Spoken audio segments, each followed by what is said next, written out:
So you're going to come to the center of the mat, Arisha. So hips touching, toes touching. So first we're going to ground our feet, pressing on all four corners of the foot, balancing the weight evenly on both feet. We're going to keep the knees soft. We're going to come up to the pelvic area and just lift the pelvis up. And then we're going to straighten the back and sweep the hands up into the air, stretching right through to the fingertips. You're going to take the shoulder blades in.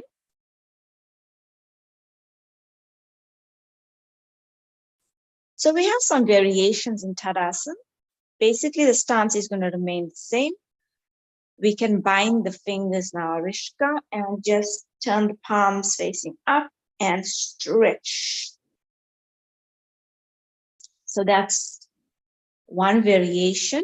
Then Arishka, if you can just bring the hands to the side, stretching through to the fingertips. Hands slightly away from the body, that's it. And we can do a reverse bind. If you can turn to the side, interlace the fingers, palm facing out, and just stretch the hand away from the body.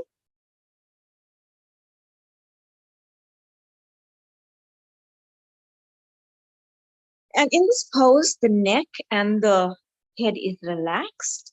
The breathing is nice and even. The gaze is always in front of you.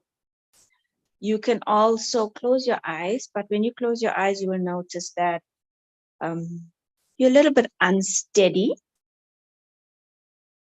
And you will realize that you're going to have to practice this regularly to get that balance in Tadasana. With the eyes closed and very gently release. Thank you, Arishka. So that was Tadasana or mountain pose. So this pose seems very simple, yet it has a host of benefits. So the benefits are, I'm just going to name a few. It corrects the posture. It increases flexibility of the ankles and the joints. It also tones the pelvic muscles.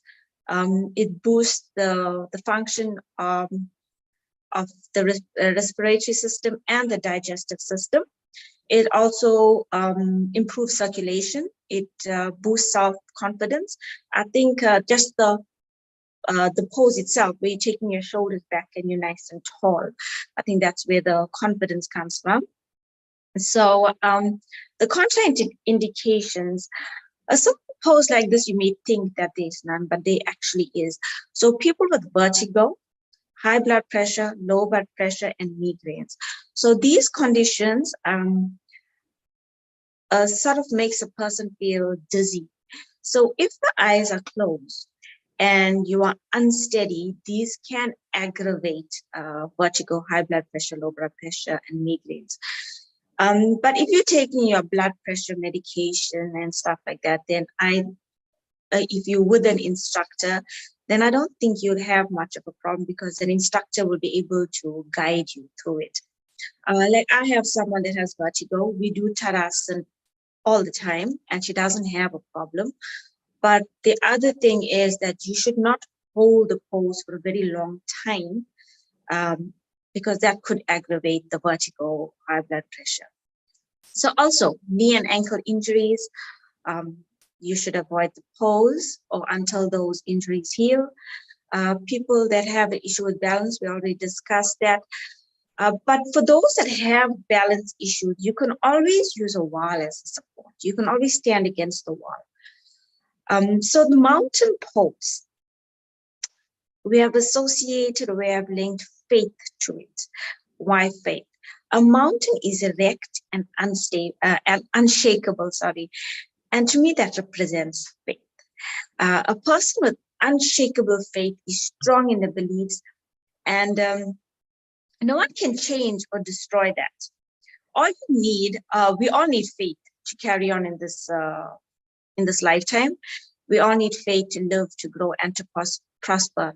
So faith is one of those ingredients that propels us to be better versions of ourselves, or better than we were yesterday.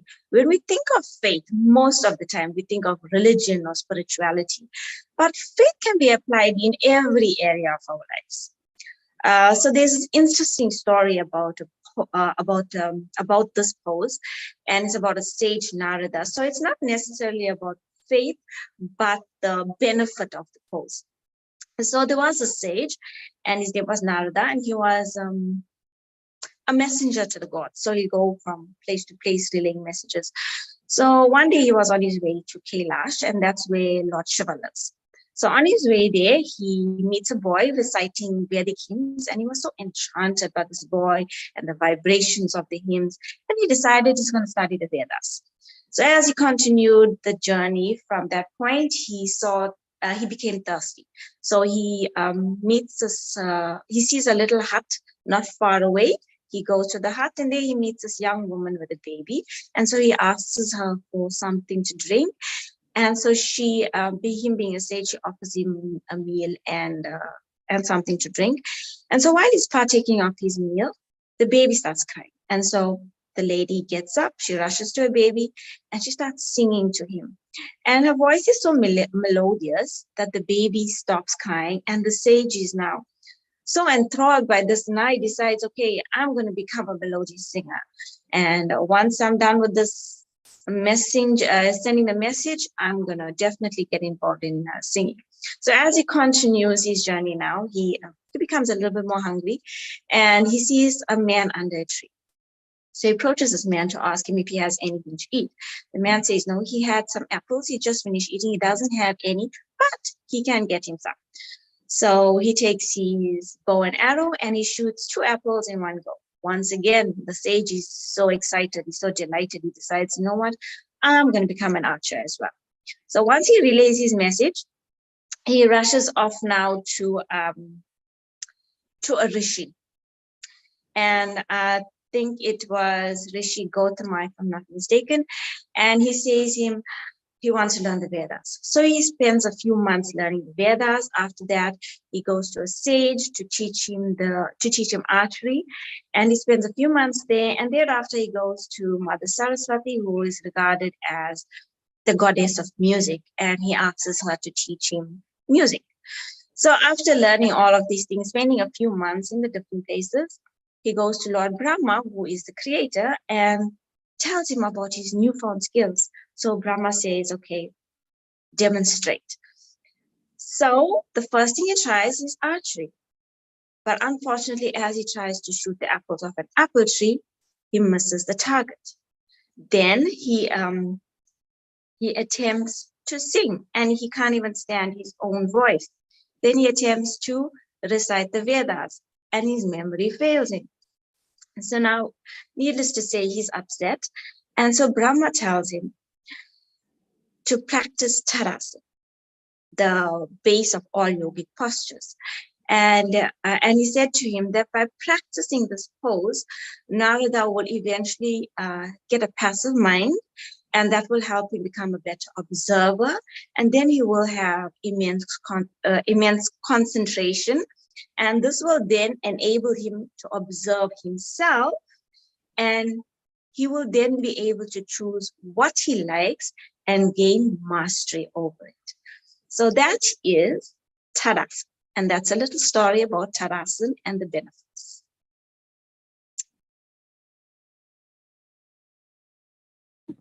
Hello. I was just listening to you, and I picked up a few things. So you are very specific in that when you're doing this pose, you have to have your eyes closed. Now, for beginners, it's advisable to have it open. But as you advance, you close. So when you're starting, you will be unsteady in the pose. Even with your eyes closed, you will find that you're a little shaky. But once the eyes close, you're a little more shaky and you become very unstable. But especially if you get as you get older and you haven't done yoga previously. But as you continue practicing, you will realize that you become steady. Okay, you know why I'm bringing this up? Because, in Raja Yoga, we meditate with eyes open. Yes, yes. And generally, people will say, oh, meditate with your eyes open. You can't have concentration. And yet, I know there's an exercise that you do that if your eyes are open, you are more steady on your feet. And so you're just kind of proving that now that there's more stability with your eyes open because there's focus and concentration. And I get it that actually you don't want to use even the eyes as a support to create stability because you want to bring that balance into your pose so that you can actually bring the body into alignment. So that was quite a nice way of just reaffirming this idea that, our eyes play such an important role in terms of what we see and how we can create balance as well. But I think the other thing that's actually coming into my mind, because for today's thought card on faith, I'll just give you a little bit of a read on that, because it was very much to know that it's not something that I think about. Faith is not something that I'm kind of analyzing and actually I'm trying to work out. It's just something that I know.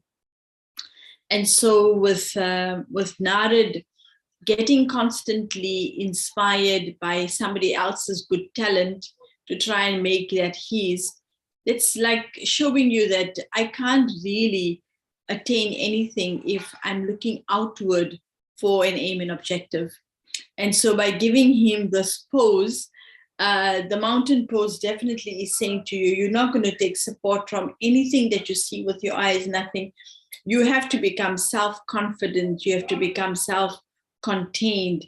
And so listening to you, I'm taking those images from the idea that it's so important on our spiritual journey not to constantly be looking out with these eyes and grabbing what looks good and what sounds glamorous. So any sense can't really tempt me to go in that direction. I need to make sure that my direction, my stability is coming from the inner me. And so closing the eyes, being still, being erect, because being erect also means I connect upwards, and connecting with the Supreme is such an essential element in our lives as well. So I must be honest, this pose really very beautifully defines what it is that we are trying to convey. And so in today's message, it is faith. The sign of my faith is that I know and have confidence in what I understand to be the truth without over-analyzing. Such faith makes me careful, dissolves any fear, frees me.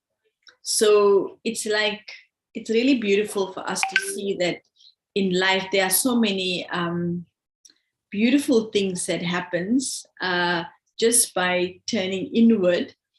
Because when you think of a mountain, it's amazing. It's huge.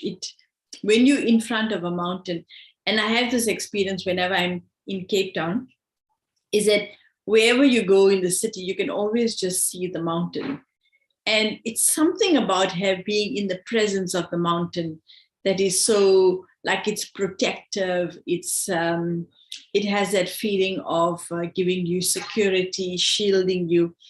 And so in a way, when I take on the pose of being the mountain, I'm creating all those things for myself, but more so my interactions with others, it's giving people those kind of experiences as well. So I can see there's a vital element of even making our relationships more powerful, because people don't want this jumping around and all of this. They need stability. I know change is the order of the day, but when we can have that inner stability where things can change, but I can remain stable, I think it's very beautiful. I don't know if you have anything else you want to add, Shalona. As for me, like you said, this is one of those beautiful poses where it just speaks for itself. And when you're in that pose, you really do have that feeling, that confidence that you can conquer anything. So It's a very as simple as it may look, it's a very empowering pose. Definitely it is. And so what would you recommend? Because, I mean, how often, like, just see if you really want to get into it, what would you suggest? This pose is the first pose you will ever learn in yoga. Every class you go, this is the number one pose. It's also a transition pose.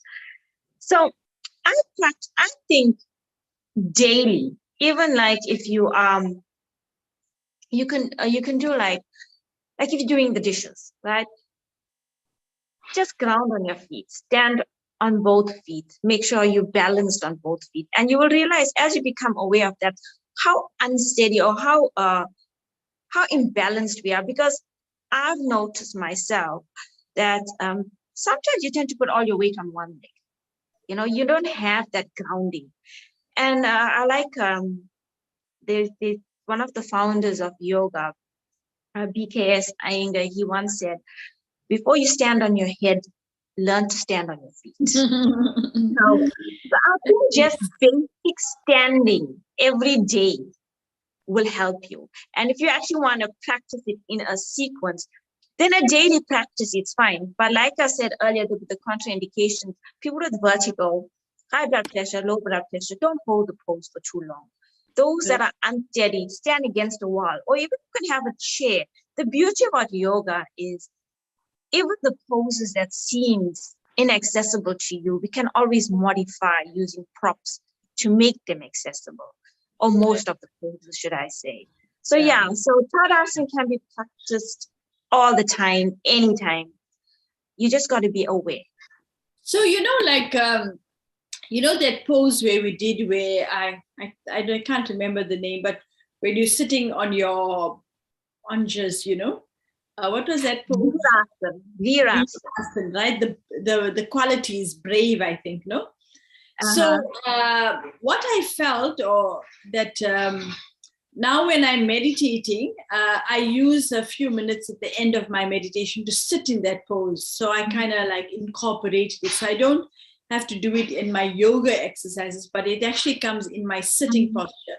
So I like how you've helping us like incorporate this mountain pose in my day. So I'm standing and talking to somebody, I can stand in my mountain pose, be quite erect, breathing easy. Because I know for myself, when I'm chatting with people, I like to sit. I find myself always gravitating to the chair. And I think it's because I'm not really grounding myself on my feet. So, this is a challenge for me to try standing with the mountain pose and see how it affects me. Because, when you stand for a long time, there's a feeling of like a strain. But I guess it's because you're not standing with that balance of hip and shoulder and ankles and and what happens over time as well, you will get a misalignment. Your pelvic area, hip area becomes misaligned because you're constantly putting weight on one foot.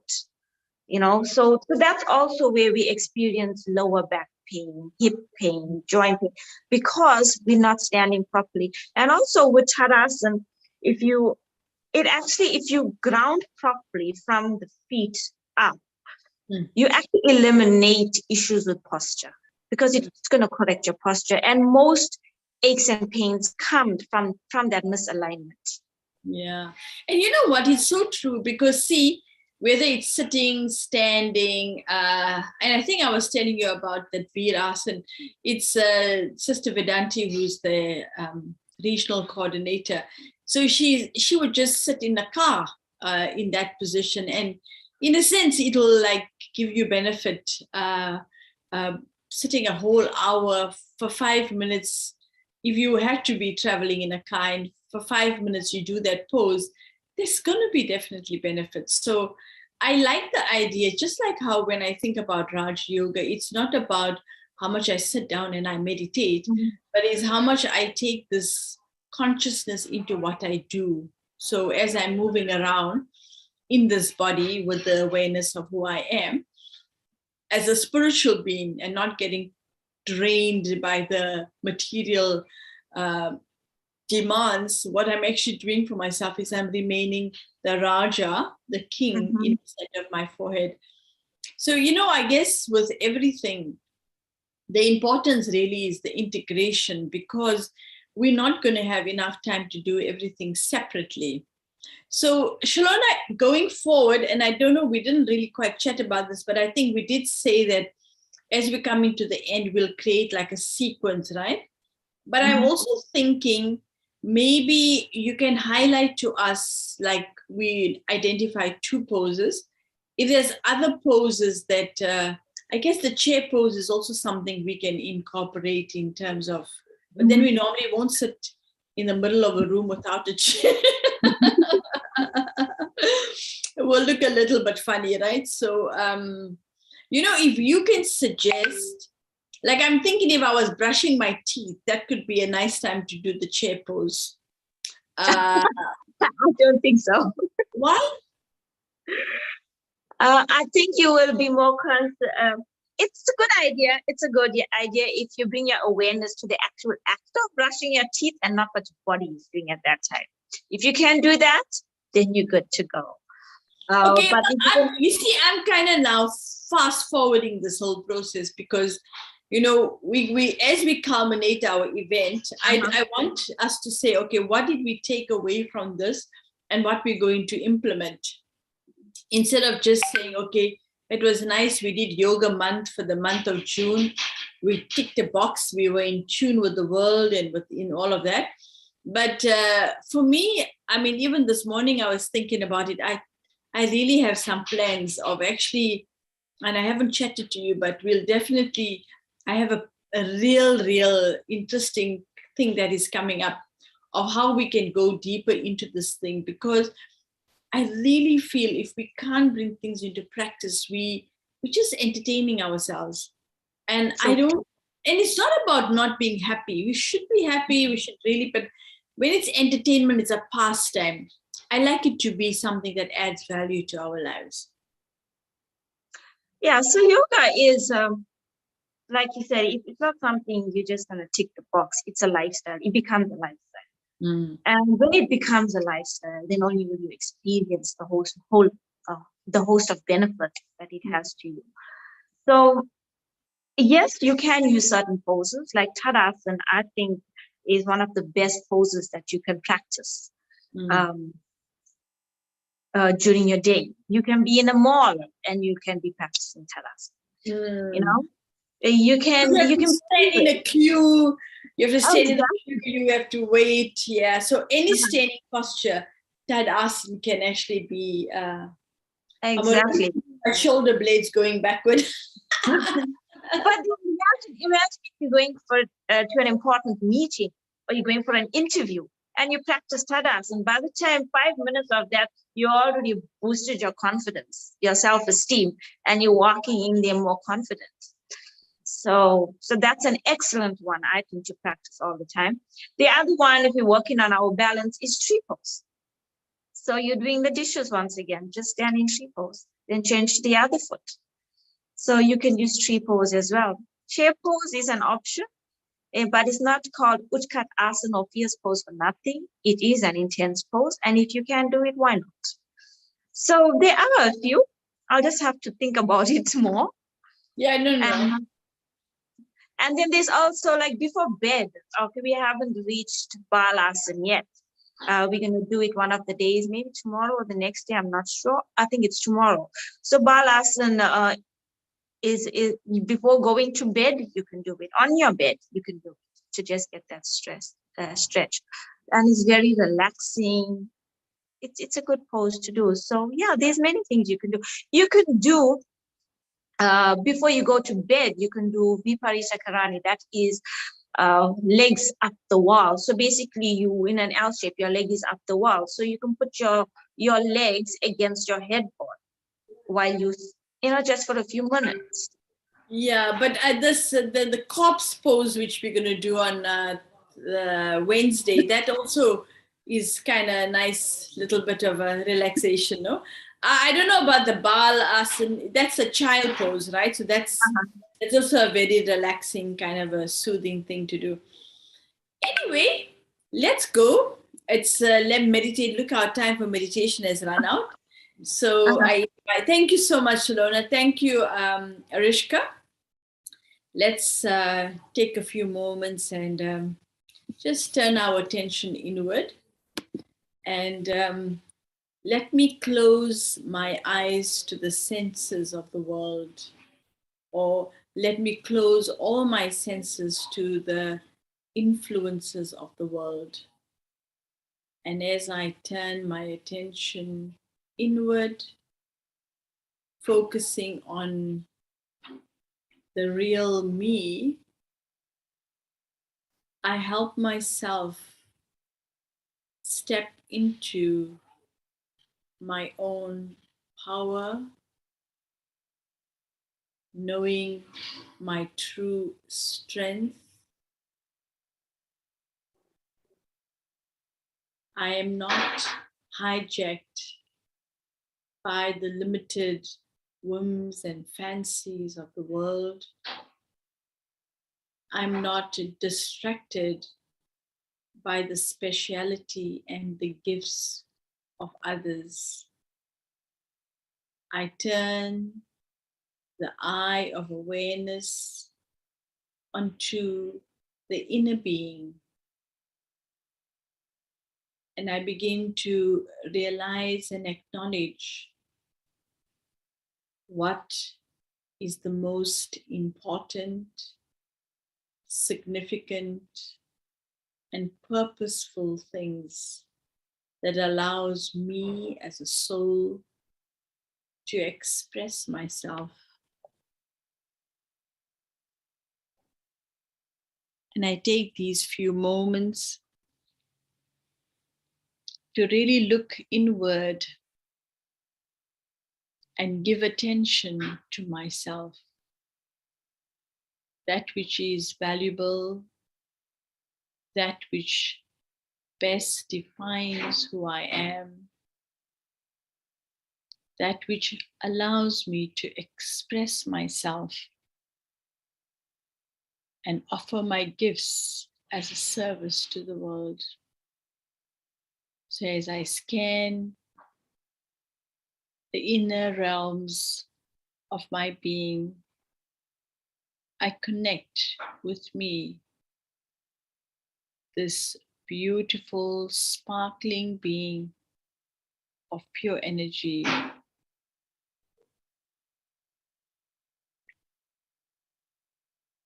I allow myself to be present and experience those beautiful gifts. And I experience a deep sense of confidence.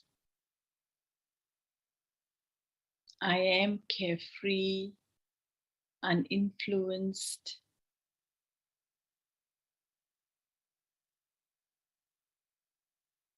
And I hold this image of my real form as this being of light energy that is eternal, immortal, imperishable.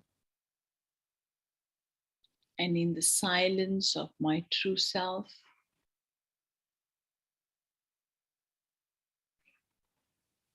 I'm able to touch those core qualities and spread them out into the world, creating a canopy of peace, purity, love,